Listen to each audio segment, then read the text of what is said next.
أعوذ بالله من الشيطان الرجيم. بسم الله الرحمن الرحيم.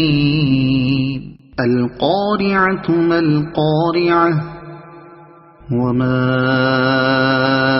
أدراك ما القارعة يوم يكون الناس كالفراش المبثوث وتكون الجبال كالعهن المنفوش فأما من ثقلت موازينه فهو في عيشة راضية وأما من خفت موازينه فأمه هاوية وما